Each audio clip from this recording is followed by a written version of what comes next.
Prabhupada ta Prabhupada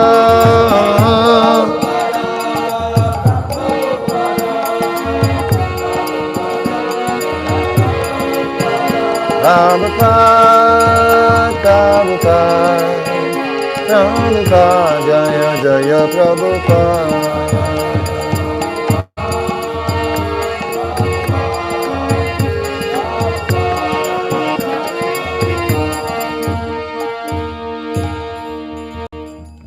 Shri Prabhupada ki jai, Ananta Koti Vaishnava Vrinda ki jai, Gaura Bhakta Vrinda ki jai. Om Namo Bhagavate Vasudevaya.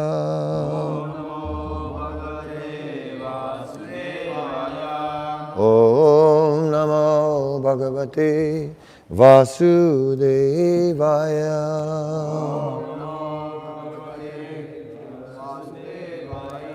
Om Namo Bhagavate Vasudevaya.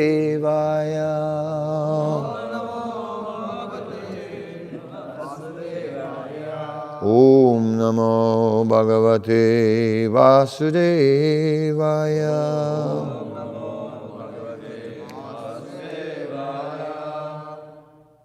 Just 1 second.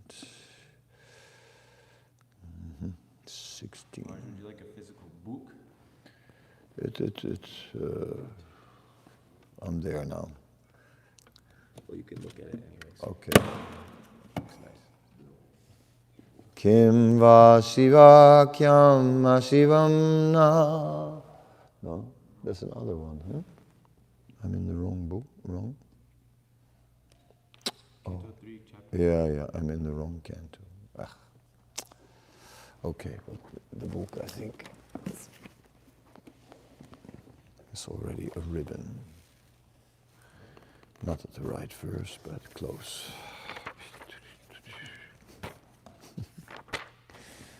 Struggling with the material energy.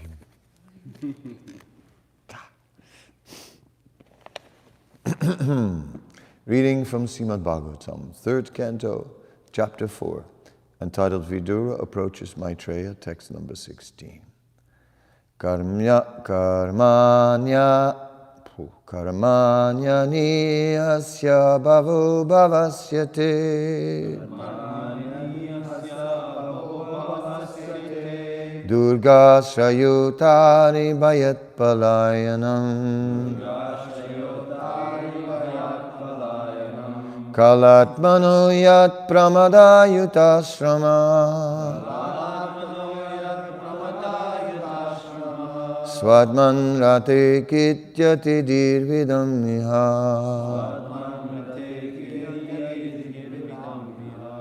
Karmanyani hasya bhava bhavasyate Durga srayutari bhayat palayanam Kalatmano yat pramadayutasrama Swadman rate kityati dirvidam miha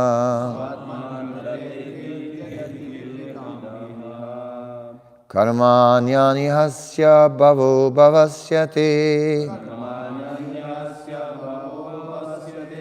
Durga srayutari bhayat palayanam Kalatmano yat pramadayutasrama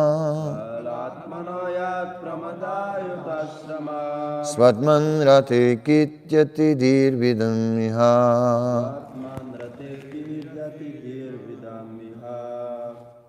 Karmanyani hasya bhavo bhasyate Karmanyani hasya bhavo bhavasyate Durgashrayutari bhayat palayanam Durgashrayutari bhayat palayanam Kalatmano yat pramadayutashramah Kalatmano yat pramadayutashrama Swatman rate kidyati dhir vidamya Svatman rate kiryati dirvidamiha Karmanyani hasya bhava bhavasyate Karmanyani hasya bhavo bhavasyate Durga shrayotari bhayat palayanam Durgashrayotari bhayat palayanam Kalatmano yat pramadayutashrama Kalatmano yat pramadayutashrama Svatman rate kiryati dirvidamiha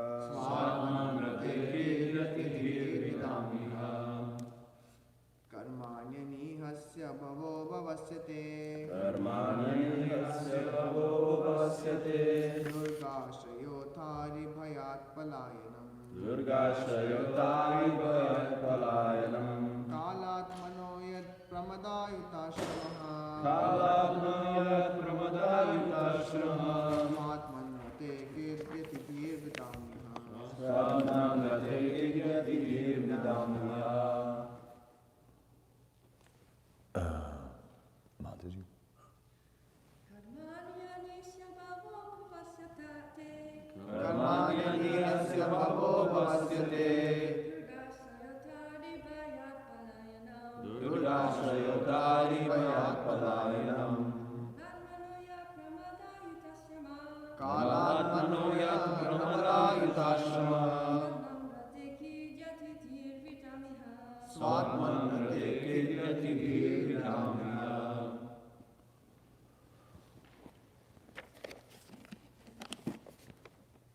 Karmani activities. Anihasya of one who has no desire. Bhava birth. Abhavasya of one who is never born. Te your. Durga asraya taking shelter of the fort. Ata thereafter. Aribhayat out of fear of the enemies. Palayanam flee. Kalatmanaha of he who is the controller of eternal time. Yat, that, pramada yuta, in the association of women, asramaha, household life, swa-atma, in your own self, rati, one who enjoys, kidyati, is disturbed, di, intelligence, vidam, of the learned, iha, in this world.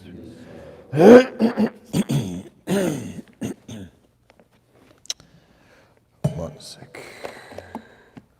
My Lord, even the learned sages become disturbed in their intelligence when they see that your greatness engages in fruitive work, although you're free from all desires, that you take birth, although you are unborn, that you flee out of fear of the enemy and take shelter in a fort, although you are the controller of invincible time, and that you enjoy householder life surrounded by many women, although you enjoy in yourself.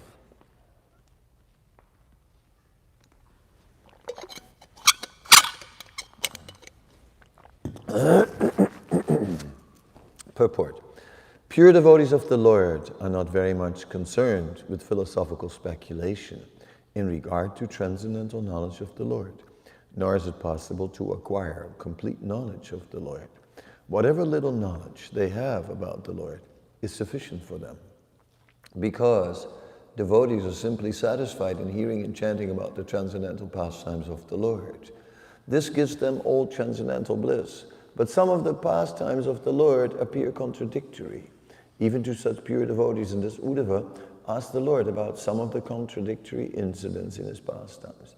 The Lord is described as having nothing to do personally. And it is actually so, because even in the creation and sustenance of the material world, the Lord has nothing to do. It seems contradictory then to hear that the Lord personally lifts the Govardhan hill for the protection of his unalloyed devotees. The Lord is the Supreme Brahman, the absolute truth, the personality of Godhead, appearing like a man.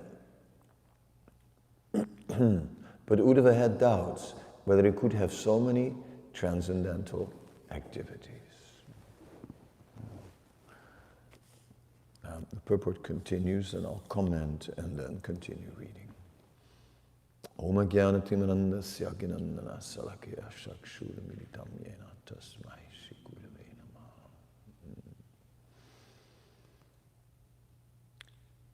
Now Uddhava, just like Kunti Devi, is highlighting that there are these apparent contradictions. Although you are unborn, you are taking birth, and in this case, the Lord who is, everything in the universe is moving out of fear of the Lord. Madbhayat, yati abhayadvai. Everything is moving out of fear of the Supreme Lord. And then that same Lord is fleeing for an enemy. So all these things appear to be contradictory. Yes, it may be. It may be contradictory to the materialist, because the pastimes of Krishna are always covered by some darkness. They are hidden to an element. To a degree, they are hidden. And one can only know about Krishna according to his level of surrender in devotional service. Ye yatamam prapadyante tam stataiva bhajami aham. So therefore, different devotees are described like birds flying in the sky on different levels. And in this way, different devotees may have different realization of the Supreme Lord. The interesting part is that Krishna is acting in a human way and in a superhuman way simultaneously. One moment he's acting like a child, next moment he's lifting Govardhan hill. One moment he is just a helpless child on the lap of Mother Yasoda. Next moment he's in the sky fighting with Trinavarta and suddenly becomes very heavy and Trinavarta crashes to the earth. So again and again Krishna shows his human frailty, his human weakness, his human limitations, and then transcends these limitations. When Krishna is in Mathura, he is brought there by Kamsa's manipulation to encounter some wrestlers. Now these wrestlers are enormous, enormous, mountains of men. Right? And these wrestlers, they are standing there and everyone is looking, and here are Krishna and Balaram. They're boys, teenagers, you know, and the audience, the crowd begins to grumble. This cannot be, this is unfair, this is not right. How can there be such an unequal fight? Of course, they were right. It was an unequal fight, but they saw it like from the wrong perspective. Of course, what can these wrestlers do in fighting against the Supreme Personality of Godhead? It was indeed an unequal fight. But anyhow, they thought that Krishna and Balaram looked skinny and small in comparison to these great wrestlers. But Krishna and Balaram fixed up these wrestlers. The Harivamsa is describing how Krishna hit Chanura on the head with his fist at one point, and that the eyes of Chanura popped out of the sockets and were dangling there. So, in other words, Krishna's blow with his fist was not weak, it was not lightweight, it was a lot stronger than that of these huge muscle men, the wrestlers. So Krishna's strength is not depending on muscle. Krishna's strength is not depending on anything. Krishna's strength is completely existing within himself. Our strength depends on an external force. You know, like you mean eat this breakfast and you know you'll get your calories and your strength, whatever, you know, or you are of the right stock, you know, like original Ridgy Ditch, right? And yes, and therefore, you know, we read this. I was reading it about Prahlad the other day, and how Hiranyakasipu was getting very depressed to see that this Prahlad was so powerful. And it just began to upset his mind. It really upset his mind until he had the idea that, well, actually he's getting this power because he's my son. So actually he's getting it from me. Then he felt a little better. Yes, actually it is my power in this way. But Krishna's power is immeasurable. Krishna is immeasurable. His strength is unlimited. How can that be conceivable? How can it be unlimited? And yet it is. It is. There is no limit. So, when we are looking at Krishna from a philosophical perspective, then it seems quite astounding that Krishna seems to be afraid of Jarasandha and is hiding on a mountain. Why? Right? Why these things? Obviously, it may appear like fear, but that is for a person who is calculating everything by mundane measurement. But one who is looking from a transcendental perspective can see Krishna is playing. Krishna is not trying to match his strength with the strength of Jarasandha, at least not that alone. Krishna is also trying to rectify Jarasandha. So first Jarasandha becomes very proud. Of course he was defeated 17 times with his whole army smashed to pieces. But this time Krishna ran away. Krishna ran away. So just see, he's scared of me. Right? Not from like, oh, here's the guy who smashed my army all these many times. No, that he conveniently forgot. And then he just chased him. Just see. Then Krishna and Balaram took shelter of this mountain. Right? Now, a very big mountain, and it would be hard to try and find them on the mountain. So the king of Chedi is none other than Shishupal, who was closely connected with Jarasandha. Right? So he had a brilliant idea.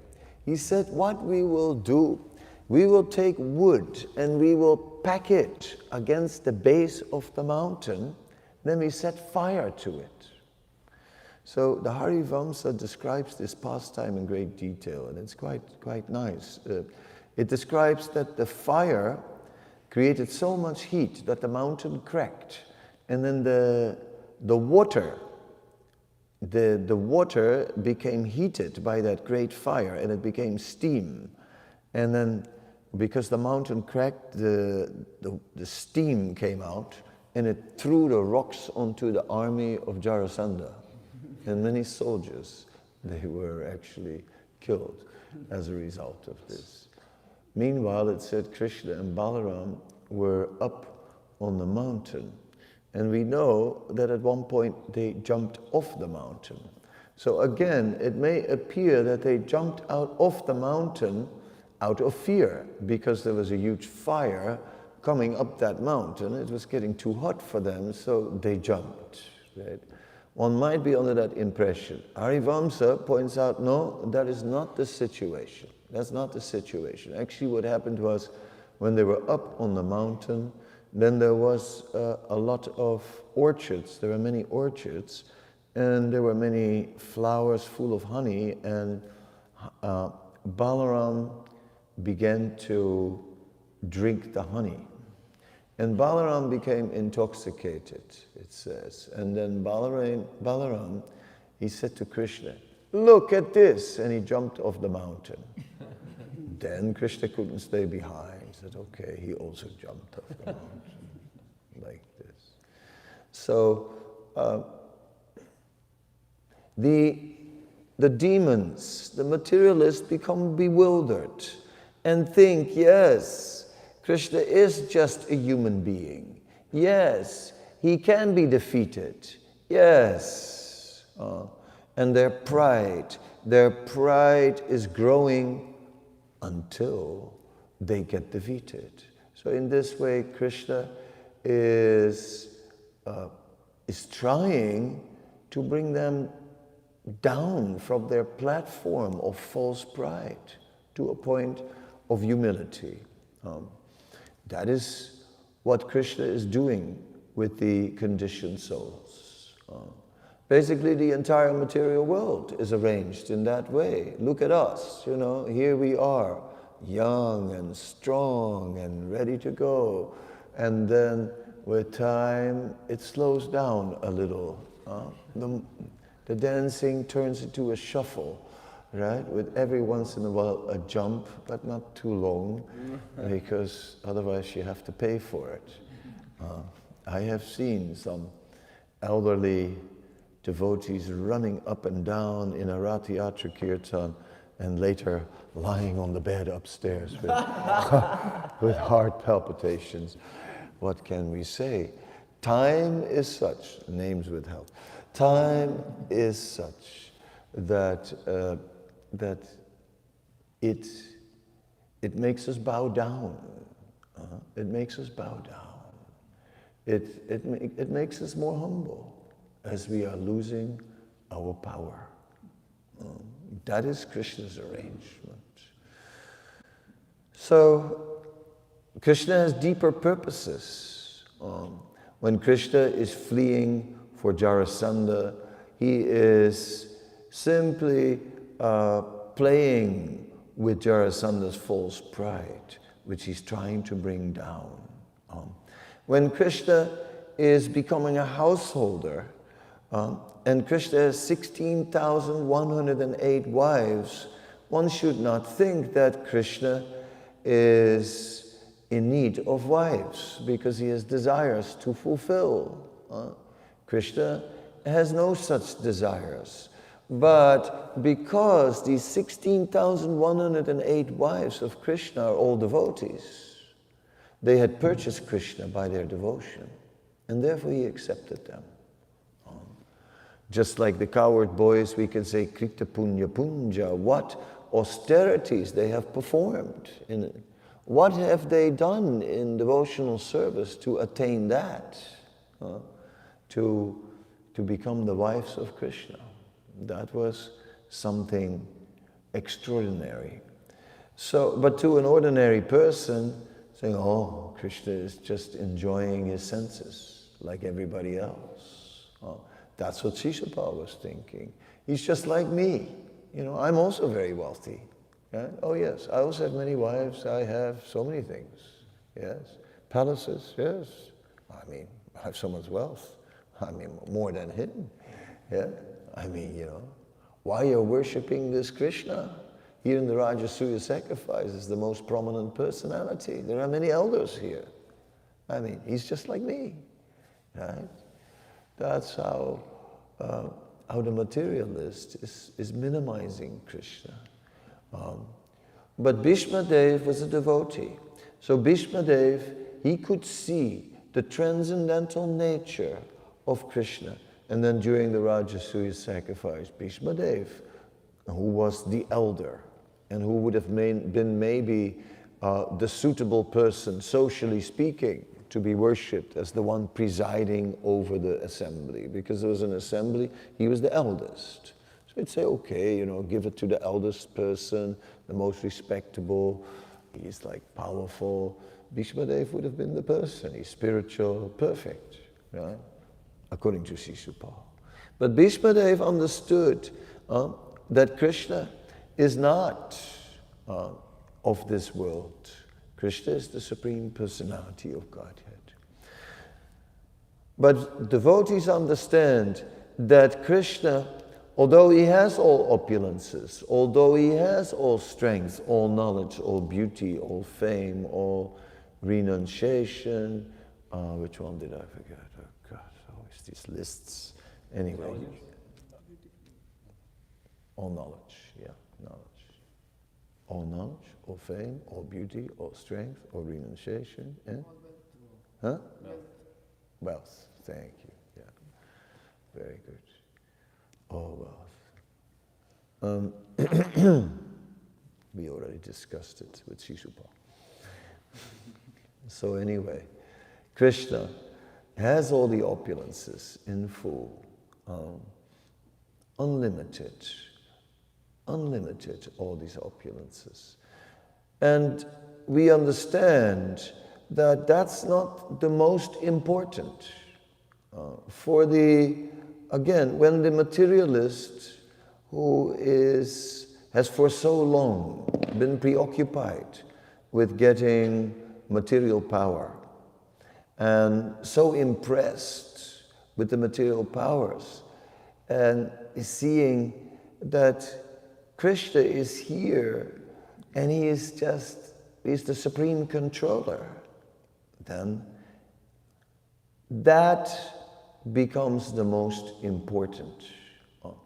But for the devotees of Lord Chaitanya, that opulence of the Lord is not the most important.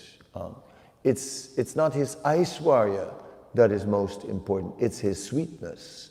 It's that he enters into loving exchanges and that he enters into individual relationships with every devotee.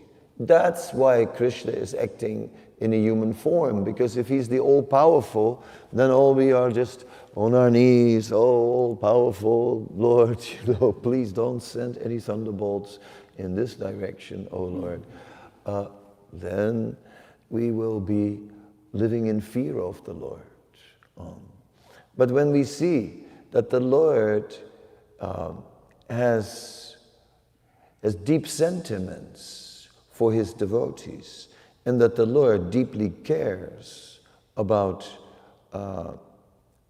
his devotees, and that the Lord is not only playing to cut down the pride of the conditioned souls, but that the Lord is also playing to increase the love of his devotees, then we understand what's really going on, and that the purpose of the Supreme Lord is to increase that love of God, and which includes love for all, to increase that love in the heart of every living being.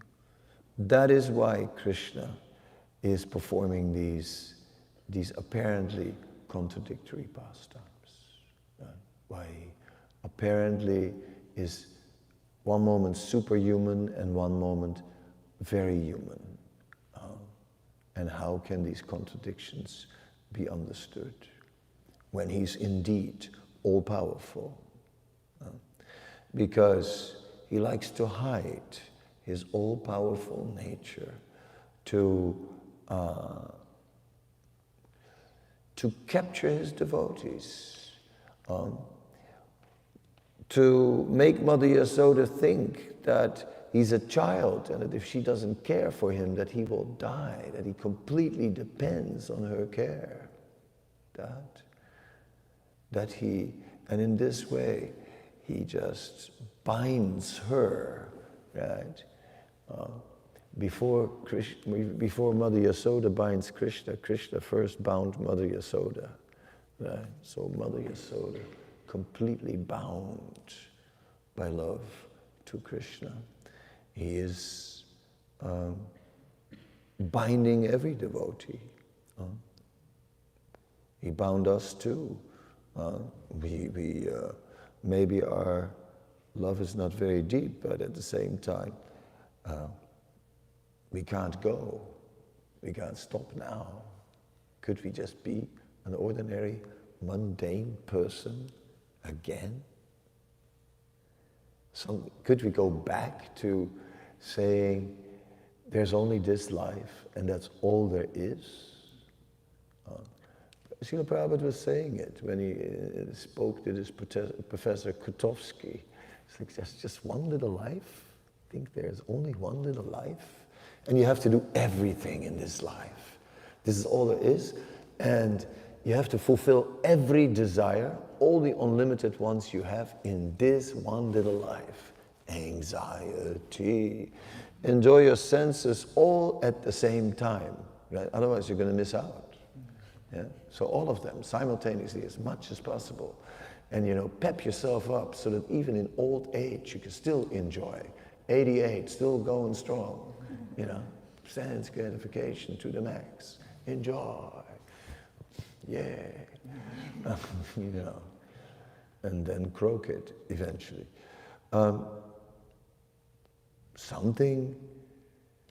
What about the deeper purpose of life? The deeper purpose of life is obviously something else. To understand, to first understand the absolute truth, then when we understand that the absolute truth is Krishna, then to appreciate how amazing Krishna is. Krishna is just amazing in every aspect, overwhelming. Krishna is just, his qualities are just, as we might say, blowing the mind. That is God consciousness. It's not something like, yes, we understand the Supreme Lord is is omnipotent, he is omniscient, he is omnibenevolent. These are the qualities of the Supreme Lord. All right, that's nice for theology. That certainly is interesting, but it's not enough. Right? I went around a group one time, and I asked everyone, what is some quality in Krishna that attracts you? And different devotees said different things. Some said his beauty, some said, the way he's dealing with his devotees.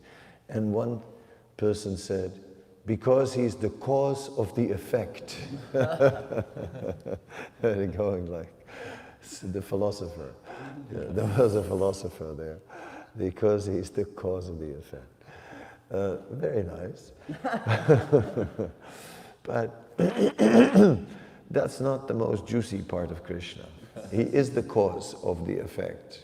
Sarva karana karanam, he's the cause of all causes. But why is he the cause of all causes? What's his purpose? What's he trying to achieve? And once we find out the great secret that the Lord is trying to increase the love in the heart of his devotees, and that the devotees serve the Lord, completely bound and purchased, and that the Lord serves the devotee, completely purchased. And then it goes beyond just the cause and the effect. Then we go into the relationship with the Supreme Lord, which is the real cause for the pastimes of the Lord. Okay, any comments, any questions?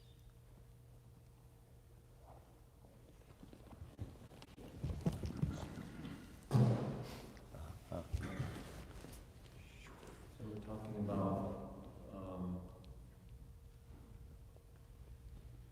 who's the king? Jarasandha. Okay, Jarasandha got defeated by Krishna 17 times, and then due to false pride, instead of seeing Krishna running away and thinking, well, what the heck, why the heck is he running away? He just immediately assumed that, okay, I'm actually better than him, and this is like now the real, now the reality's coming into play. Those 17 times they were just like a mishap, Bad luck, yeah. Bad luck.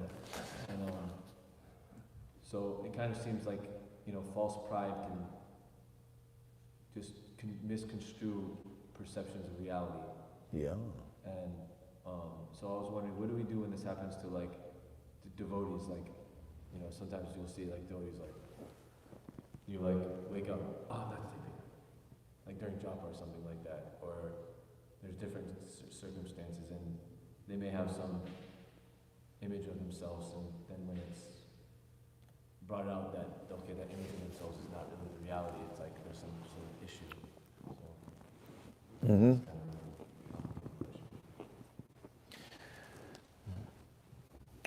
Okay, let me first go to the 10th canto to a description of Vishwanath Chakravarti Thakur, who is describing Indra's pride, and that Krishna met Indra after the whole Govardhan pastime was over. So after 7 days, Indra had, while Krishna had lifted Govardhan hill, Indra didn't sit still. Indra had thrown thunderbolt after thunderbolt on Govardhan hill. So Krishna went to see the damage that Indra had done. And then Indra appeared there, and then there was a conversation, and then Krishna said, Indra, how could you act in this way? I mean, you're supposed to be a devotee. How can a devotee act like this? Indra said, I was proud. Krishna said, yes, but that is not an excuse, because a devotee should curb pride by intelligence, by knowledge. He should apply the knowledge of the scripture with his intelligence, and on the basis of that, he should control his pride. So that's not a valid excuse, Indra. Then Indra said, yes, yes, but I was angry. So I lost my intelligence. Therefore, I could not do that. I could not engage my intelligence.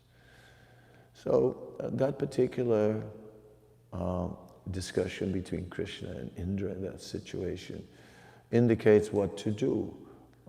That we can only deal with our pride by knowledge, by intelligence, and by scripture, and by what we hear from the great Vaishnavas. In that way, otherwise, pride will always pop up, and yes, it will bewilder us, and it will make us see a distorted picture of reality. Giriraj Das Brahmachari once said to Srila Prabhupada, sometimes I'm in Maya. And Prabhupada said, what do you mean? You are always in Maya. Satsarup Maharaj said, Srila Prabhupada, I'm just nothing. Prabhupada said, you're not nothing, you are something, but you are not what you think you are. It's like, I like that also, bang, you know. So what can we do? It's just like we can discuss about how to avoid offenses, right? Or we can discuss how not to be proud. But the reality is when we look at how to avoid offenses, it's not like sometimes we're committing an offense.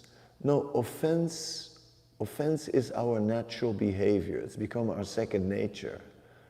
That's what we normally do.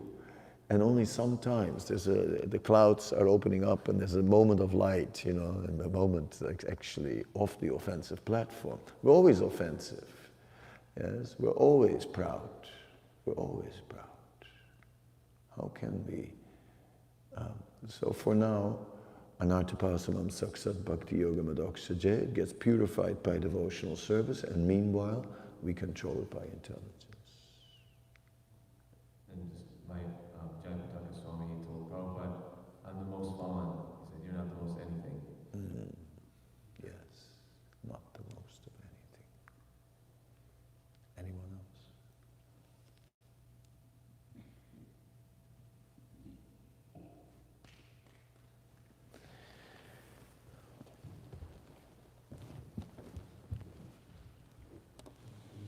To the first question to a certain extent, but so when you see specifically for those who are having devotees under your care, so people that you have to lead in a certain sense, when you see the devotees are being overwhelmed by their false ego, like some regard, what is the role of one devotee in? Because sometimes you have some people who have this mood of smashing. They say, you know, I will smash someone else's ego for their benefit. It doesn't really work that well. Like, I was just wondering how do you deal with that position and not the world that has to do with that regularly, or anyone basically. What is our role necessarily? Because Krishna smashes, but what is our role? Okay, now that you... Well, when it comes to someone's false ego, and we recognize all this false ego in people who are under our care, the first thing is we should not forget to recognize our own false ego as well, you know. At least to accept that it's still there. Because otherwise we might approach them from a platform, which is which doesn't help. They'll feel it. They'll notice it. They'll see it or feel it. Somehow or other perceive it. As far as the smashing, or as far as using any other technique, you know, psychotherapy, holding hands, you know, emphatic listening, or counseling, or, you know, hypnosis, or whatever you want to try. anything goes. It all has a place, you know. You have to see, the one with the false ego is the criminal, and, he's got a false ego. He's like a criminal. So he can be treated by good cop and bad cop tactics, but I guess one has to see one's own position also.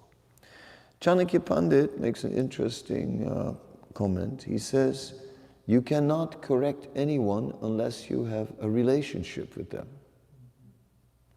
And that makes a lot of sense. He said, but if you have a relationship, some level of friendship with the person, then you might be able to say something. But even then, if you are not senior to that person, then you cannot say everything, right? But if you're senior and you have a relationship of friendship, then you can say something. But if you say it in public, then still the person cannot take it and will become embarrassed. So if you're senior and have some friendship and you say it in private, then he might take it. So it is always sensitive. It's easy to say something, but it's not so easy to get through. Sometimes, though, a strong statement is what it takes to pierce someone's mental wall, or we in the Netherlands we call it a block of concrete in front of your head, right? Some people have a block of concrete, and to pierce that block of concrete can take a special effort. Management means to regulate things. I think not everyone belongs in a temple. Everyone belongs in this movement, but not everyone belongs in a temple. So if someone is too far off from temple community life, respecting devotees, acting in a certain, then maybe that devotee is a good devotee, but belongs in a private situation. And that's how I approach these things. I start talking to people and say, well, maybe it's better if you practice Krishna consciousness somewhere else. If you want to live in a temple, then you have to have some sensitivity about other devotees' feelings and stuff like that.